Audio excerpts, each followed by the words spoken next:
هنيئا يا شهيدا إليك يعزى فنأسى إذا اصطفى الله روحا وبه التباس إسماعيل وانتكاس محور الحق بالخلود هنيئا يا شهيدا إليك يا شهيد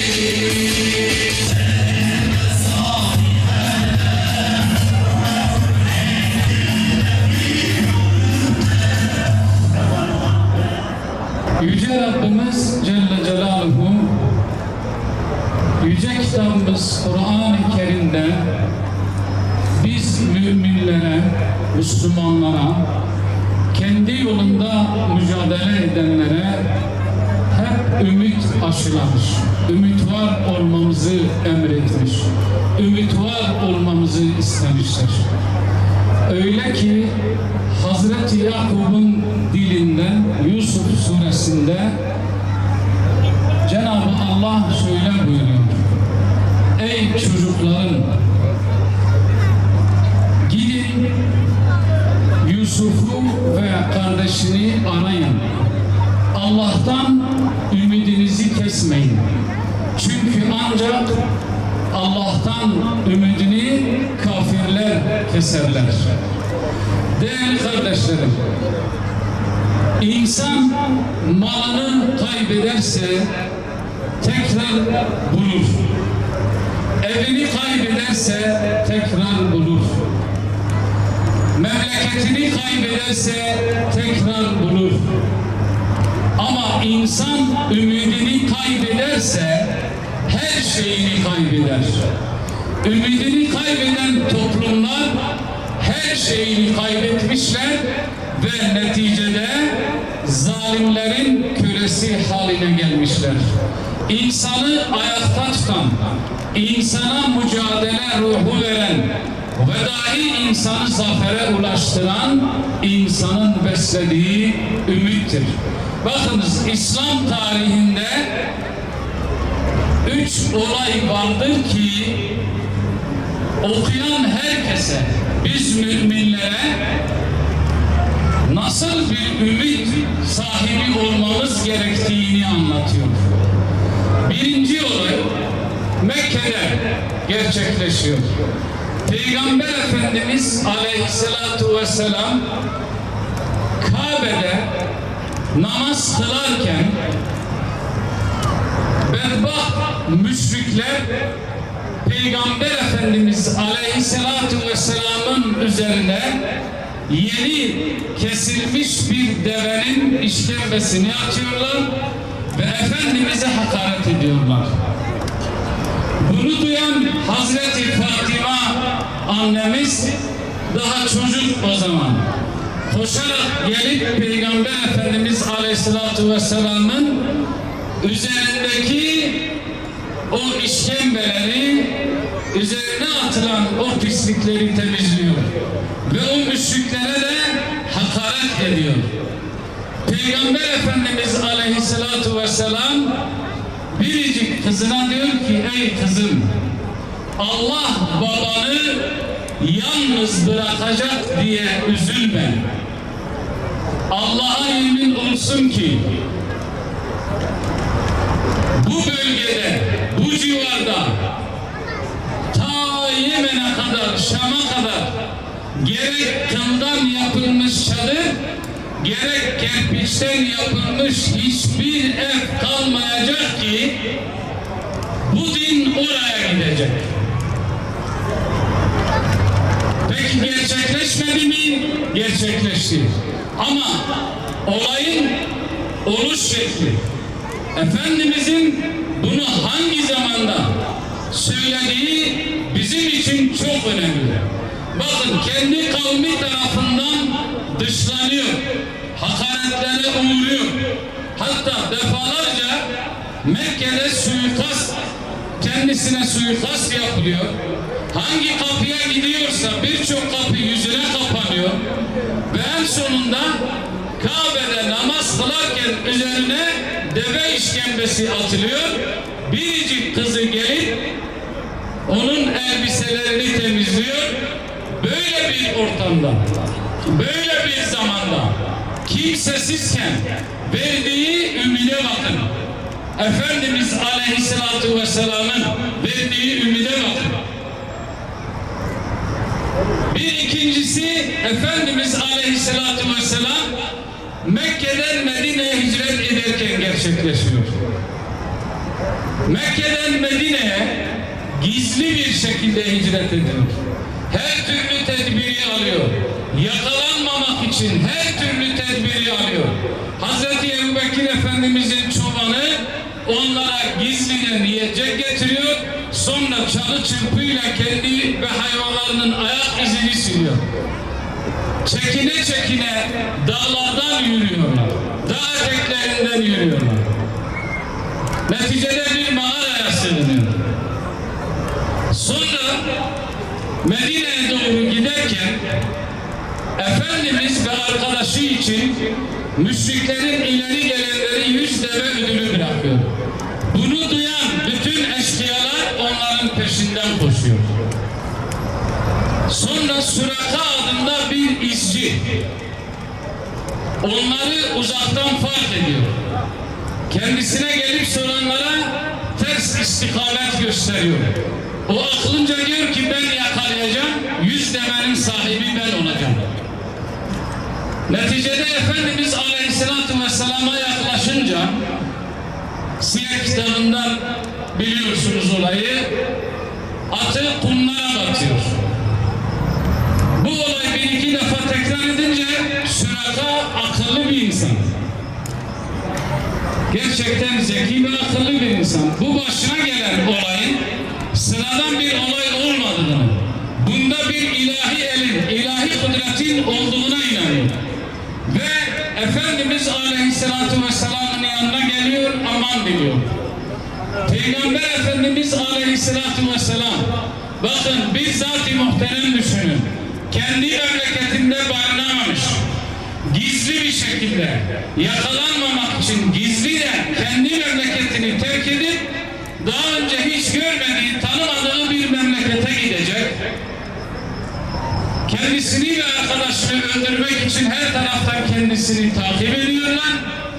Fakat Efendimiz Aleyhisselatü Vesselam'ın kıyamet gününe kadar kendisine tabi olanlara verdiği umuda bakın. Ey Süreka diyor, ey Süreka, bu din sahipsiz kalacak zannetme.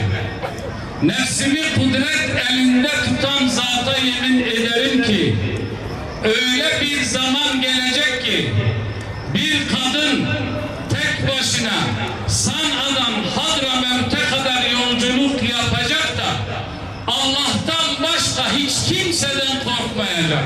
Ve diyor Yemen'in ve Kisra'nın hazineleri sizin elinize geçecek. Hatta Kisra'nın en büyük hazinesi senin eline geçecek. Şimdiden onu sana veriyorum, sana müjdeliyorum diyor. Yani insan Siyer'de bu olayı okuduğu zaman gerçekten dehşete kapılıyor. Bu nasıl bir ümittir? Bu nasıl bir ümittir? En zayıf olduğun anda, en savunmasız olduğun anda beslenen ümide bakın değerli kardeşlerim. Beslenen ümide bakın. Eğer bugün Gazze'de 11 aya yakındır bu mücadeleyi veren, Rabbani mücadeleyi veren, nebevi mücadeleyi veren, Allah için çarpışan, Allah için savaşan o insanlar eğer bu siyer mektebinde yetişmemişse nasıl dayanabildiler 11 aydır? Çağımızın sahabe nesli, çağımızın sahabe nesli dersini direkt Allah Resulü sallallahu aleyhi ve sellem'den alan kutlu bir nesil. O ümittir onları ayakta tutan. 11 aydır bütün dünyanın müstekbirlerine karşı dimdik ayakta tutan Allah'tan bekledikleri o ümittir. Bakın üçüncü olay ise Ahzab Savaşı'nı siyer kitaplarından okuduğumuz kadarıyla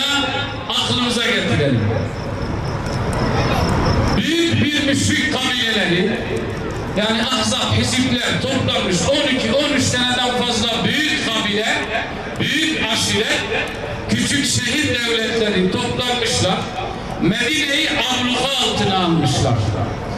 İçeriden Yahudilerin, mel'un Yahudilerin fitnesi ve saldırı endişesi, ayrıyeten bir de münafıkların ihaneti ve kafirlere yol göstermesi. Müslümanlar tam bir abluka içerisinde. Öyle zor bir durum ki, Cenab-ı Allah Celle Celaluhu bununla ilgili onlarca ayetle bu savaşı anlatıyor bize. Münafıklar mazeret göstererek eve gidiyorlar. Yok evimiz açıktır, yok çocuklarımız yalnızdır, korkuyorlar. İşte evde hanımım yalnızdır, hanım korkuyor.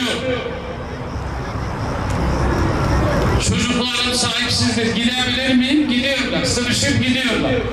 Ama müminler, Allah Resulüne iman ederler, Allah'a iman ederler.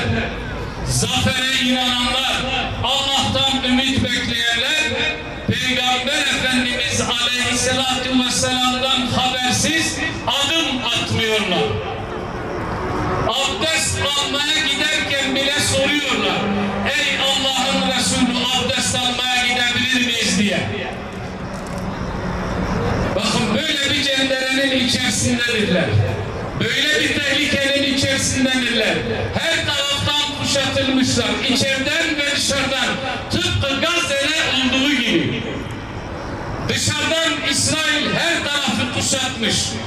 İsrail'in kardeşi zalim Mısır'ın Firavunu Sisi dışarıdan her tarafı kuşatmış.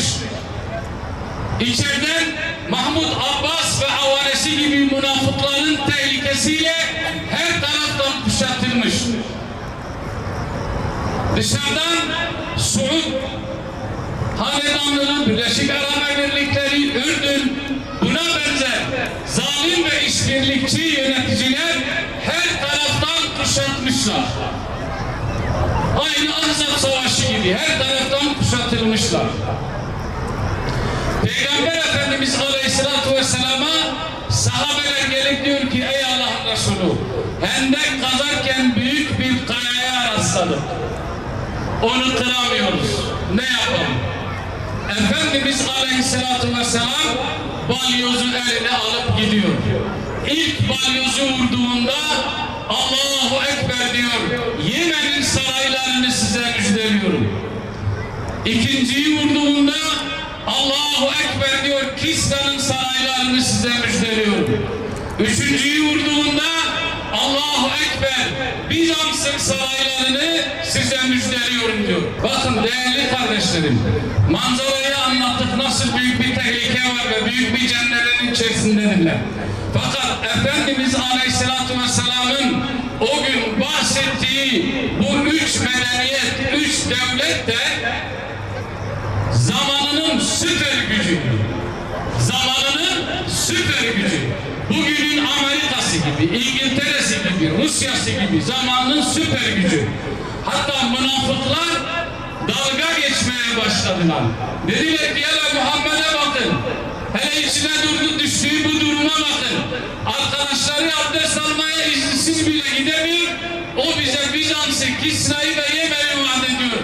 Böyle şey olabilir mi diyorlardı. Olmadı mı? Oldu.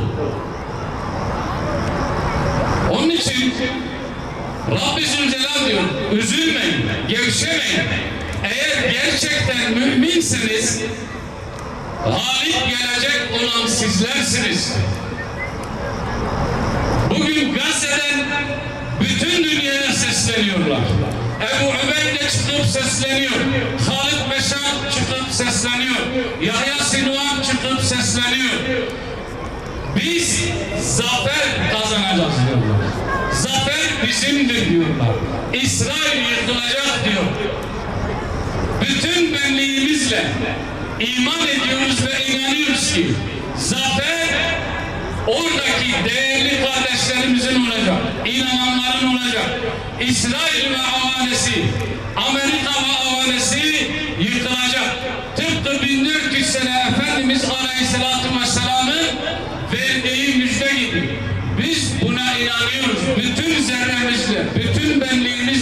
kazanıyoruz.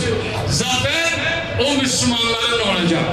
Önemli olan, bizim için önemli olan biz neredeyiz? Yüreğimiz kimin için atıyor? Sesimiz kimin için çıkıyor? Paramız kimin için harcanıyor? Biz kimin için alıyoruz? Önemli olan bizim duruşumuzdur değerli kardeşlerim. Münafıkların sesinin fazla çıkması,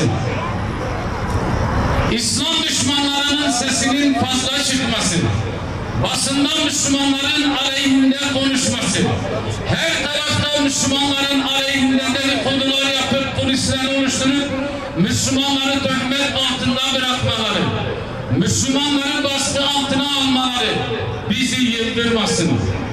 Onlar her sesi kendi aleyhine zanneden kütük gibidirler. Eğer bizim sesimiz onlardan fazla çıkmazsa, biz onlardan fazla sokakta olmazsa, biz onlardan fazla kardeşlerimizi müdafaa etmek için, savunmak için, onlarla beraber olmak için sokaklarda olmazsa, etkinliklerde olmazsa, yazıklar olsun bize. Yazıklar olsun bize. Önemli olan bizim duruşumuzdur. Onları düşünmeyelim. Rabbi Zülcelal'a yemin olsun ki onlar kurtulmuşlardır. Onlar kurtulmuşlardır. Onlar eni ve boyu, yer ve gökler kadar olan cennetin varisleridirler. Bizim duruşumuz nedir? Biz neredeyiz? Ona dikkat etmek lazım. Esselamu Aleyküm ve Rahmetullahi ve Berekatuhu. Bismillahirrahmanirrahim. Basına ve kamuoyuna Yüce Rabbimiz Ali İmran suresinde şöyle buyuruyor. Ey iman edenler! Sabredin ve sabırda yarışın. Sınırlarda nöbetleşin. Allah'tan korkun. Umulur ki kurtulursunuz. Aksa mücahitleri 10 aydır Siyonist zalimlere ve destekçilerine karşı izzetli direnişlerini sürdürmektedir. İnanç, azim ve sabırla sadece Filistin ve Aksa değil, tüm Müslümanların sınır nöbetini tutan bu çağın mücahit ve murabıtlarına selam olsun. Mücadele, sabır ve gayret ister. Yüce Rabbimizin bu konudaki hitabı tüm müminleri sorumlu kılmaktadır. Tarihi bir dönüm noktası oluşturan Aksa direnişinde Gazze'yi, Filistin'i, direniş cephesini yalnız bırakmak, bu sorumluluktan kaçmak, cepheyi terk etmek anlamına gelecektir. Kıymetli kardeşlerim, bu dava hepimizin davasıdır. Bu mücadele bizim için varlık yokluk mücadelesidir. O yüzden mücadelede sabırla yarışmaya devam edeceğiz. Haydi kardeşlerim, Aksa murabıtlarından nöbeti devralmaya. Küfür ve zulüm cephesi yekvücut şekilde ümmetin varlığına kastetmişken hala vahdeti bozacak, saflarda gedik açacak ve tefrikaya kapı aralayanlara yazıklar olsun. Siyonistlere açık gizli destek olanlara, Siyonistlerle ilişki ve ticaretlerini kesmeyenlere, reel politik yaklaşımla soykırıma seyirci kalanlara da veil olsun. Değerli kardeşlerim, soykırım ve işgal politikasını Gazze dışında da sürdüren Siyonist çete, Batı Şeria ve Lübnan'da da sistematik olarak toplu katliamlar yapmaktadır. Yerleşim yerlerini bombalamakta, işgalcilere yeni alanlar açmak için Filistinlilere ait arazi ve konutları yakıp yağmalamaktadır. Savunmasız sivillere yönelik saldırı ve katliamların her geçen gün arttığı son zamanlarda Batı Şeria'daki yönetim, Siyonist ve ABD icazetli politikalarına artık son vermelidir. Batı Şeria'daki yönetim sorumluluğunu yerine getirmeli ve meşru müdafaa hakkını kullanan, direniş safında yer alan Filistinlilere yönelik baskı ve engellemelere de araç olmamalıdır. Suikast ve saldırılarını ümmet coğrafyasında yaygınlaştıran Siyonistler, Mescid-i Aksa'yı imha ve işgal hedeflerini gizleme ihtiyacı bile duymamaktadırlar. Ama şunu unutmuşa benziyorlar. Üzerinde soykırım yaptıkları o topraklarda ne destanlar yazdı Selahaddin Eyyubi gibi atalarımız. Biz o destanları bebek uyutmak için okumadık. Biz o destanları gün gelir etraflarını kapatacak, onların o demir kubbelerini eritmek için okuduk. Ceddimiz Selahaddin Eyyubi'nin o topraklara gidişi boşuna değildir. Şunun kararını vermemiz gerekir. Çevresi mübarek kılınan o toprakları ya zalime çiğnetmeden yaşarız ya da zalimin karşısında dik durmayıp tarihin sayfalarından siliniriz. Biz dünya Müslümanları asla ve kat'a çevresi mübarek kılınmış o toprakları o zalimlere asla çiğnetmeyeceğiz. Kardeşlerim, şehit ve yaralılar dışında binlerce kardeşimiz her gün yapılan operasyonlarla tutuklanmakta ve en ağır işkencelere tabi tutulmaktadır.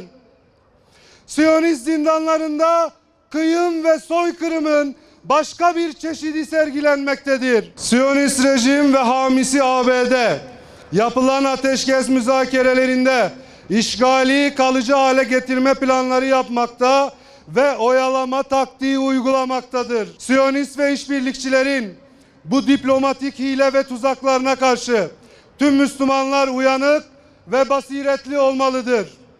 Yönetim ve yetki uhdesinde tutan idareciler de bu habis planlara alet olmamalıdır. Siyonist soykırıma iştirak eden çifte vatandaşlık sahibi kişilerin yargılanıp cezalandırılmasıyla ilgili olarak meclis gündemine alınan düzenleme bir an önce yasalaştırılıp etkin şekilde uygulanmalıdır. Tüm olumsuz şartlarda bile yılgınlık, karamsarlık ve üzüntü müminin işi olamaz.